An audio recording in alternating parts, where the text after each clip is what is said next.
Hi, and welcome. You're listening to the X22 Report. My name is Dave, and this is episode 1921B, and today's date is July 19th, 2019, and the title of the episode is A Week to Remember. Watch the watch.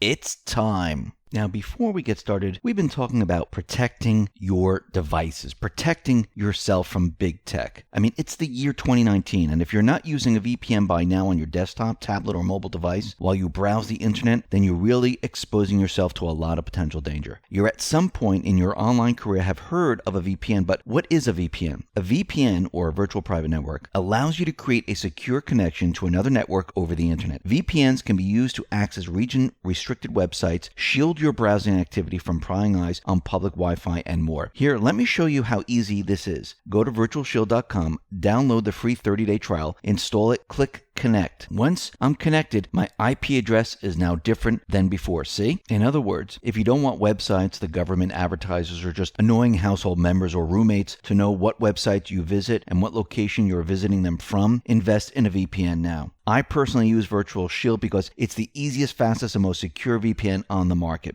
They don't store logs on their servers, and I trust them. This month, Virtual Shield is offering a 4th of July celebration special at 20% off all VPN plans and all premium add-ons. Sign up for free for 30-day trial to Virtual Shield VPN and see what the hype is all about. You have nothing to lose. Click the link below. Let's get into the economic collapse, political, and geopolitical news. Now, the deep state, they are panicking, and it is off the charts. The one thing that they feared most is about to come true. This will be a week to remember. The deep state's entire structure is about to come crumbling down. And we'll be talking about this a little later in this report. But first, I wanted to talk about Trump and how he's going after the San Juan mayor. He's going after the governor of Puerto Rico. And he continually brings up that Puerto Rico, they are taking the funds that were supposed to be going to the people to help the people, and they're going to their political friends and other individuals. And there have been many people that have been arrested. So Trump was right on that, and he's continually hitting those individuals in Puerto Rico. And there are protests outside of the San Juan mayor's office. And Trump tweeted out the following: a lot of bad things are happening in Puerto Rico. The governor is under siege. The mayor of San Juan is a despicable and incompetent person who I wouldn't trust under any circumstance. And the United States Congress foolishly gave $92 billion for hurricane relief, much of which was squandered away or wasted, never to be seen again. This is more than twice the amount given to Texas and Florida combined. I know the people of Puerto Rico well, and they are great, but much of their leadership is corrupt and robbing the U.S. government blind. And he's absolutely right, because we could see this with the arrest, which we talked about a couple of reports back. Now, the mainstream media and politicians, they're playing up the race card with Trump, and they're keeping this in the news. This is a distraction. Trump tweeted out the following: it's amazing how the fake news media became crazed over the chant "send her back" by a packed arena, a record crowd in the great state of North Carolina. But it is totally calm and accepting of the most vile and disgusting statements made by the three radical left congresswomen. Mainstream media, which has lost all credibility, has either officially or unofficially become a part of the radical left Democratic Party. It is a sick partnership, so pathetic to watch. They even covered a tiny stage crowd as they greeted foul-mouthed Omar in Minnesota, a state which I will win in 2020 because they can't stand her and her hatred of our country, and they appreciate all that I have done for them, opening up mining and much more, which has led to the best employment and economic year in Minnesota's long and beautiful history. Now, we need to understand something. Trump has already come out and said, listen, I've heard news that Omar married her brother. We also have investigative reporters looking into Omar's situation. Now, this is not just one person. It's many different publications. We have the UK Daily Mail. They've outlined the fraud. We have the Star Tribune. They've outlined the fraud. We have David Steinberg of Powerline. and he's delved deep into Omar's background. The end result is going to be that this is going to help frame the mainstream media as fake news. Now, let's look at what David Steinberg has found. Now, if you go to Powerline, you can read the entire article. I'm not going to read the entire thing. I'm just going to take bits and pieces of it so you get an idea. And when we spoke about this before. Now, David Steinberg says the facts describe perhaps the most extensive spree of illegal misconduct committed by a House member in American history. The preceding information was given to him by multiple sources within the Minneapolis Somali community. Now, he has verifiable evidence, corroborating verifiable evidence, and he displays this and explains it. He said, so far, we have verifiable evidence that Ilan Abduli Omar, Sarah Noor, and Leela Nur Saeed Elmi, referring to their respective father as Nur Saeed or Nur Saeed Elmi. Next, we have verifiable evidence showing the three are sisters and are all referring to the same man. Now, Representative Omar's Instagram account confirmed this back in 2013 and 2015. And her Instagram user, Hamey, Hmeey, became the blue-checked Elon MN account at some point in 2016. A cursory search through older posts of the Elon MN account still reveals many instances of commenters addressing her as Hamey, Hmeey. In August 2016, after Scott Johnson and Priya Samsundar originally broke the story about Omar's curious marriage, the below post disappeared from Omar's Instagram account. However, a source within Minneapolis Somali community had downloaded much of Omar's Instagram account before posts were deleted. David Steinberg made these emails available to Powerline to confirm how I received these posts and to confirm that this particular source had provided several other pieces of information that are proven authentic and verifiable. And then he gives us a picture of all of them. Leela Elmi in white, Elon in black, and Elon's amazing caption in red, I heart my sisters. Now, Omar took a trip to the UK in 2015, and this is the same trip on which Elon was photographed with Ahmed Nur Saeed Elmi himself. Now, in December 2016, Representative Omar reported that she was harassed by a cab driver while in Washington, D.C. attending meetings. She claimed that the cab driver called her ISIS and threatened to remove her hijab. A few days later, Representative Omar filed a report with the D.C. Department of For Hire Vehicles and the D.C. Office of Human Rights. Representative Omar initially stated that she was accompanied in the cab by her sister. A Star Tribune reporter in 2016 claimed to have a copy of her complaint and that it stated she had been in the cab with her sister.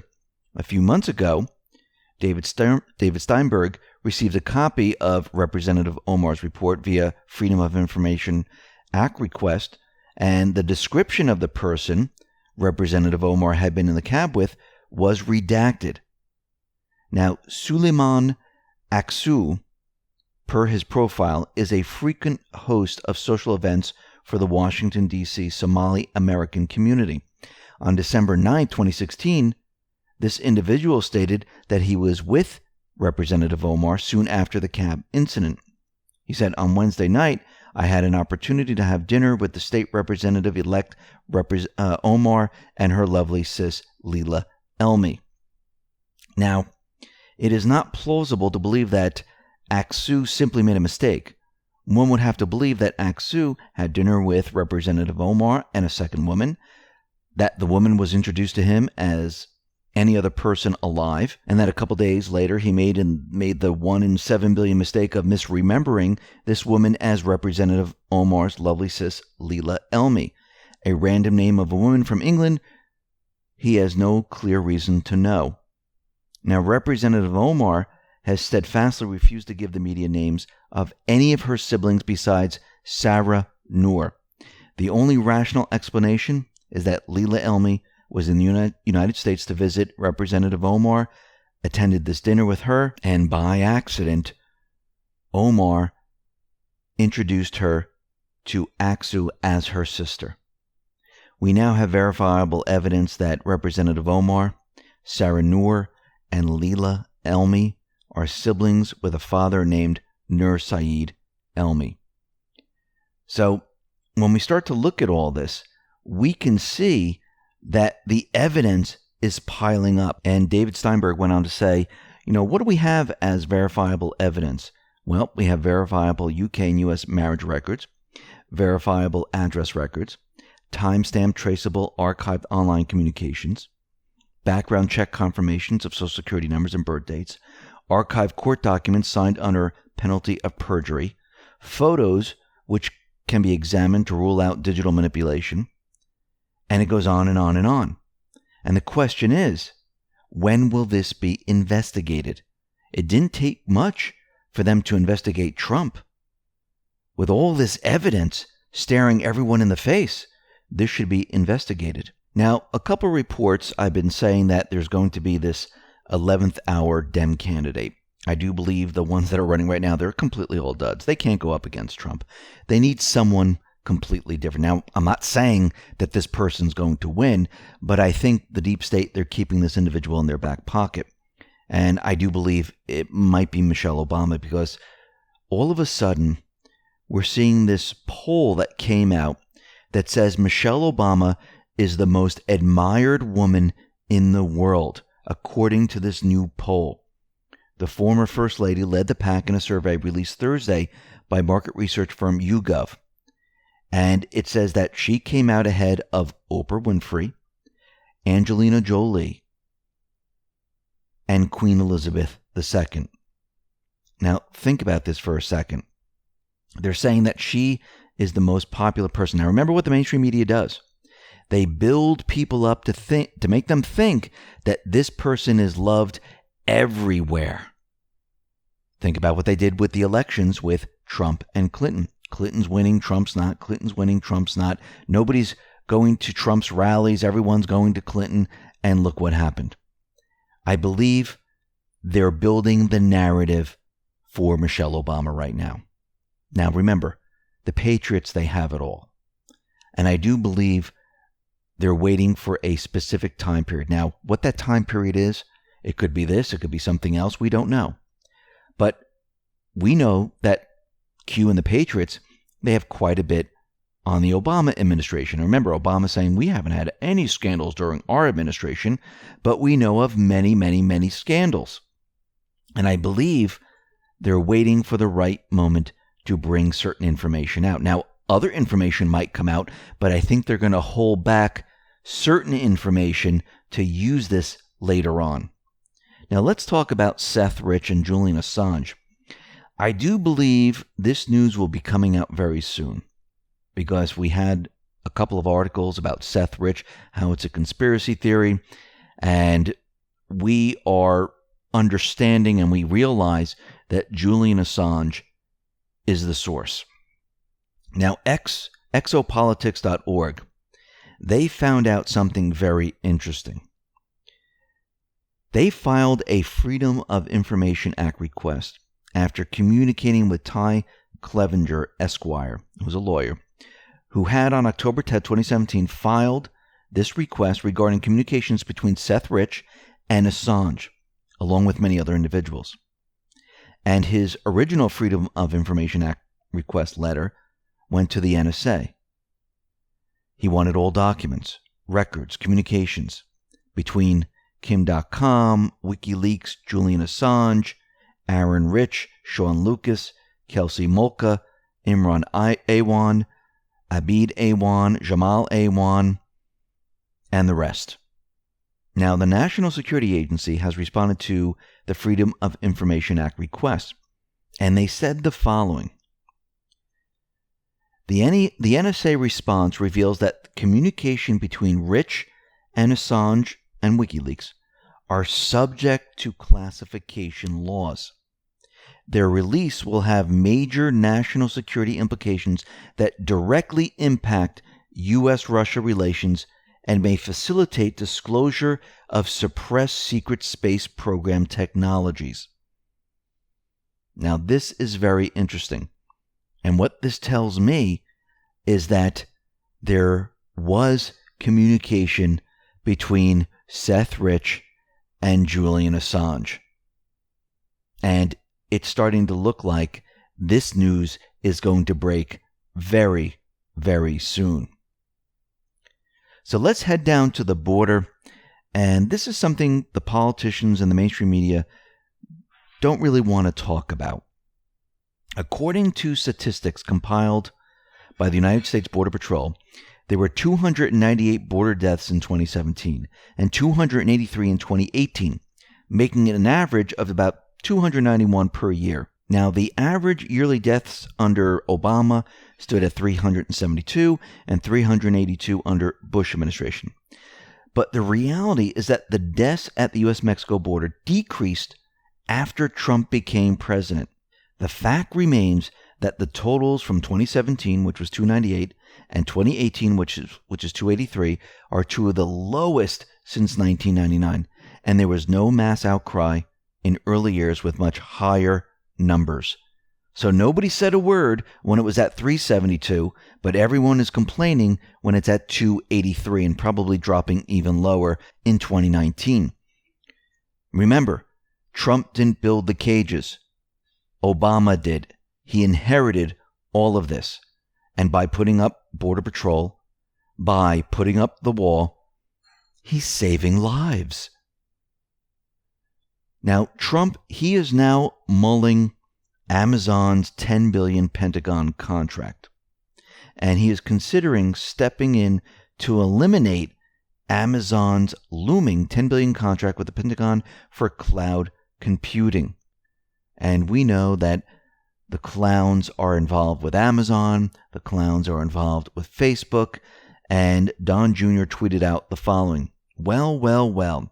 Looks like the shady and potentially corrupt practices from at Amazon and no-bid Bezos may come back to bite them, draining the Pentagon procurement swamp and putting an end to the rampant cronyism should be a nonpartisan issue.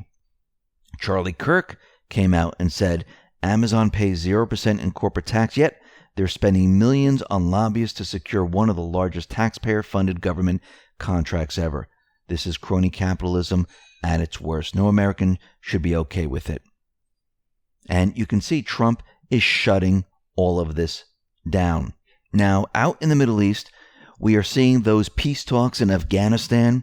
Well, it looks like they've reached an agreement. Taliban officials said U.S. negotiators agreed on a draft peace pact setting out the withdrawal of foreign troops from Afghanistan within 18 months. Remember, Trump is going to end all the endless wars.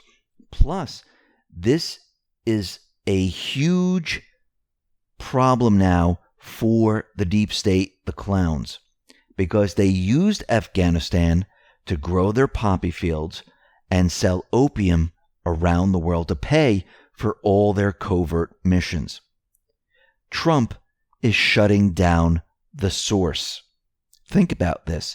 Shut down the source in Syria with their oil deliveries into Turkey. Shut down the drug trade in Afghanistan. If he shuts down the source of the funds, what happens? They can't operate. We also see out in Iran officially announces it has captured a British tanker in the Persian Gulf. UK emergency meetings are underway. And we need to understand something. When something is about to come out, like an agreement with Iran, where there's going to be a new agreement between Trump and Iran, the deep state pushes their agenda to the extreme. Think about North Korea. When peace was being made, everyone thought we were going to war, and they were firing more and more missiles. Here, Iran is doing the same exact thing. Actually, I should say the deep state operatives are doing the same thing. Remember, there's deep state operatives in all countries. Even though there's black sites that have been removed, there are still those that try to push an agenda. And that is what we are watching right now. Let's get into some of Q's post. This is post 3446. Q gives us a picture of a bathhouse, and below it says symbolism will be their downfall. Now, this bathhouse looks very, very similar to Epstein's temple that is on his island. And once again, Q is letting us know that this is a place of worship. This is like a temple, and you can see the similarities. Now, it doesn't mean that they're practicing the same religious beliefs or anything like that. I think this is just a symbol, and they copied it from this specific temple, which is in Syria. Same type of design and things like that. And when you look at it, it's very, very similar to Epstein's. So let's go back to post 133. This is the Puppet Masters. And it says, hard to swallow, important to progress. Who are the Puppet Masters? House of Saud, 4 trillion. Rothschild, 2 trillion. Soros, 1 trillion. Focus on above. Public wealth disclosures, false. Many governments of the world feed the eye. Think slush funds. Think war. Think environmental pacts. Triangle has 3 sides. Eye of the providence. Follow the bloodlines. What is the keystone? Does Satan exist? Does the thought of Satan exist? What is a cult? Epstein Island. What is a temple? What occurs in a temple? Worship. Why is the temple on top of a mountain? How many levels might exist below? These are the tunnels. What is the significance of the colors, design, and symbol above the dome? Why is this relevant? Have the puppet masters traveled to this island? When? How often? Why? Vladimir Putin, the New World Order worships Satan. Post 262. Red Stringer, 25th. Hussein Red Video, 27th. Response. Hussein in Asia on 28th. Post Stringer. Analyze. Coincidence. More than one meaning. Hussein read indictments variables. Think circle. Expand your thinking. Take multiple paths. One connects to another. Learn to read the map. The map is the key. Find the keystone. What holds everything together? Now, Q is making reference to the keystone and all these players. So the keystone holds everything together. Keep that in your head. Post 3447. Q gives us post 2994.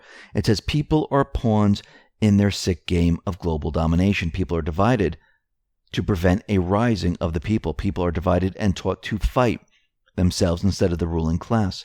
Race versus race, religion versus religion, political versus political, class versus class, sex versus class. When you are divided, you are weak. When you are weak, you have no power. When you have no power, you have no control. Stay strong, patriots. Stay united, not divided. You are what matters. You awake is their greatest fear. And then Q says, what happens when the public finds out the truth? Well, when the people wake up and they start to realize what's going on, it's the end of the mainstream media. It's the end of the deep state. It's the end of the people believing what these people tell them. This is the Great Awakening. This is the deep state's, the mainstream media's biggest fear. They lose control. What happens when the fake news media can no longer control the narrative? When disinformation is no longer swallowed and or accepted as auto-truth? Their entire system comes crumbling down. The people will then unite because now we have a common ground. They've been all lying to us. Change is coming. The Great Awakening. Post 3448. Q gives us a link to Vanity Fair, and the title is, it's going to be staggering, the amount of names. As the Jeffrey Epstein case grows more grotesque, Manhattan and D.C. brace for impact. Let me just read the first part of this article. The Jeffrey Epstein case is an asteroid poised to strike the elite world in which he moved. No one can yet say precisely how large it is, but as the number of women who've accused a financier, at least that's what he claimed to be, a sexual assault grows to grotesque levels. There are said to be more than 50 women who are potential victims. A wave of panic is rippling through Manhattan, D.C., and Palm Beach as Epstein's former friends and associates rush to distance themselves while gossiping about who might be ensnared. Q then says, panic in D.C., Q. Now, very interestingly, George Nader, who was a key witness in special counsel Robert Mueller's investigation, was hit with new federal charges of sex trafficking for allegedly having sex with a 14-year-old boy he transported from Europe. Remember, he was also charged with child pornography. This is the key witness. Think about this. Jack Murphy tweeted out the following. Breaking. U.S. Court of Appeals preparing to release 2,000 pages of documents revealing sex crimes committed by prominent American politicians, business executives, and foreign leaders. Boom. Now there are certain players that are panicking. Richard Blumenthal, which is Senator Blumenthal, he said there's abundant evidence to convict Donald Trump of many of the crimes that Michael Cohen is now serving years in prison for committing. Well, if there were, they would have convicted him. They would have gone after him somehow, some way. They didn't even present any of them. Actually, Cohen's there because he lied. Post 3449. Q gives us New York Post.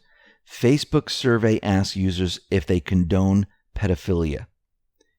This is coming from Facebook. Q says, worth remembering, Q. Now, the question is, why would Facebook put out a survey like this? Well, to get a feel from the public so they're able to control the narrative. How would they do this? Well, they could pull out the survey and they could say, and this is not a real number, by the way, I just made it up, 59% of Americans believe that pedophilia is okay. And this way they can downplay the entire thing. So Q wants us to remember this is what Facebook has done to try to normalize the entire situation. It will fail. No one is going to believe this, especially parents. And how many parents are there in this country? Millions upon millions upon millions. Post 3450 gave us post 1886 and says, for now we see only a reflection as in a mirror. Then we shall see face to face. Now I know in part, then I shall know fully, even as I am fully known. Corinthians 13:4-13. Finally, be strong in the Lord and in his mighty power. Put on the full armor of God so that you can take your stand against the devil's schemes. For our struggle is not against flesh and blood, but against the rulers, against the authorities, against the powers of the dark world, and against the spiritual forces of evil in the heavenly realms. Therefore put on the full armor of God, so that when the day of evil comes, you may be able to stand your ground. And after you have done everything to stand, stand firm then, with the belt of truth buckled around your waist, with the breastplate of righteousness in place, and with your feet fitted with the readiness that comes from the gospel of peace. In addition to all this, take up the shield of faith with which you can extinguish all flaming arrows of the evil one. Take the helmet of salvation and the sword of the Spirit, which is the word of God, and pray in the Spirit on all occasions with all kinds of prayers and requests. With this in mind, be alert and always keep on praying for all the saints. Ephesians 6:10-18. Post 3451. Q gives us a link to Jake Tapper. Now, Jake Tapper is a CNN anchor. And in this tweet, he says, evergreen. And Q says, explore further. Q.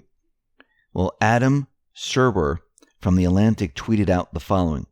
This is all going to get so much worse. He's talking about Epstein. Jake Tapper responds with the word evergreen. Now, this has nothing to do with shrubbery or anything like that. And this is very interesting. Many people think that Jake Tapper tweeted out evergreen because in the Twitter world, evergreen is something that remains perennially fresh or interesting, something enduring. But when you dig deeper, and this is why I believe Q is saying explore further, and you look at Secret Service names, evergreen was the name they gave Hillary Clinton. Bill Clinton was equal. Hillary Clinton is evergreen. We know that Obama was renegade. So Jake Tapper is talking about Hillary Clinton. It seems that Jake Tapper is saying that this will take down Hillary Clinton. This whole Epstein thing, it's not just going to take down Hillary Clinton, it's going to take down many, many people. Post 3452 gives us a Twitter link to Stable John Ross. This is John Outback Jack.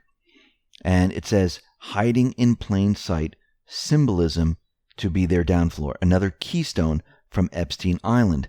And it's a picture of the keystone. And Anon says the following: is Epstein the keystone? Stein is the German word for stone. My theory is that once Epstein is blown up, the whole New World Order criminal enterprise falls, as an arch losing its keystone.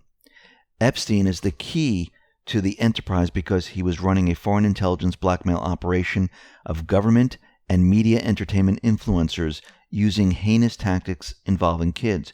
He is key to the unraveling because once the public understands this, they will demand that POTUS burn it all to the ground. Expect Acosta to testify on record that he was forced to go lightly on Epstein because he was an intelligence asset. This will trigger massive public sentiment against deep state and for POTUS. The beauty is that the normies won't need to get in the weeds on the cabal existence and their satanic ideologies. However, many will feel Q is validated and will go and read Q posts and get red-pilled on the cabal at their own pace. Red pilling will start to permeate the masses, but will take years. So what is the keystone? It's also known as the capstone. It is the wedge-shaped stone piece at the apex of a masonry arch, or the generally round one at the apex of a vault. In both cases, it is the final piece placed during construction and locks all the stones into position, allowing the arch or vault to bear the weight. In both arches and vaults, keystones are often enlarged beyond the structural requirements and often decorated in some way. Keystones are often placed in the center of the flat top openings such as doors, windows, essentially for decorative effect. Now, if you look at the temple on Epstein's Island, that top piece is the keystone. Q is saying once the keystone is removed, Epstein, everything else collapses because that stone kept everything in place. Removing Epstein and getting the names and everything from him collapses their entire network. Post 3453 gives us post 3452 and says, note the date of the post, November 2017. Note events happening today. Reconcile. News is about to unlock. So news unlocks the map. Q posted about the Epstein Island Satanic Temple back in November 2017. Post 3454 gives us a link to abcnews.go.com. This is former IT contractor for Jeffrey Epstein says he quit over concerns about revealing pictures and topless young women. Now, the primary purpose of the article is not about the topless women and this individual quitting. Q is saying the purpose of this article is to shape the narrative by saying the following: a colorful building that some news reports have called the temple was actually a gym when Epstein worked out when he was on the island. So they're calling it a gym. This is to shape the story. Facts versus fiction. Think for yourself, Q. Post 3455. Someone put up a meme movie poster. This is the squad with AOC, Talib, Omar, and Presley. And it says, if you don't agree with their socialist ideology, you're a racist. And then below this is a black military soldier. And it says, President Trump nominates Marine to be first ever black female general. Let's congratulate her. And Q says, shall we play a game? Reconcile, Q. Q is asking us to reconcile this. Trump nominates the first black female general while calling him a racist. Think about this for a sec. And then Q says, shall we play a game? This is from the movie War Games with Matthew Broderick. Q uses this to challenge the deep state, and Q usually says this, let's play a game, let's take this a step further, and let's see who wins. Post 3456. Q did a redrop of the watch. The date is the 19th. The time is 4:59 or 4:50. Don't know if it's AM or PM. It says worth remembering. Post 3457 gives us the same post 3456. And down below it says, if you look close enough, you might see President Trump. And in the watch, you can see the reflection of an individual standing there. So let's move on to General Flynn. He changed the top part of Twitter. There's an individual holding a flag, and it looks like the morning sun coming up, and the sky is orange and red. Joe M. at Storm is Upon Us said, morning sun brings the heat. Flynn is telling all of us the heat is coming. Remember, timing is everything. And they're all preparing, and I'm saying the deep state, they're preparing for this entire Epstein drop. And this is going to be big. They're panicking, and they're trying to shape the narrative, but there's nothing they can do at this point, and they know it. And this is why they've been trying so hard to get rid of Trump. This is just the beginning stage. Remember, everything else they have, they're going to wrap all of this together and deliver it in this nice, neat package with a bow on top.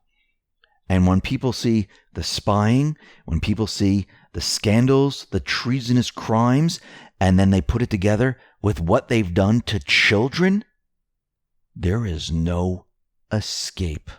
Listen, everyone, thanks a lot for listening. Be well, be safe, and especially be prepared. Thanks a lot.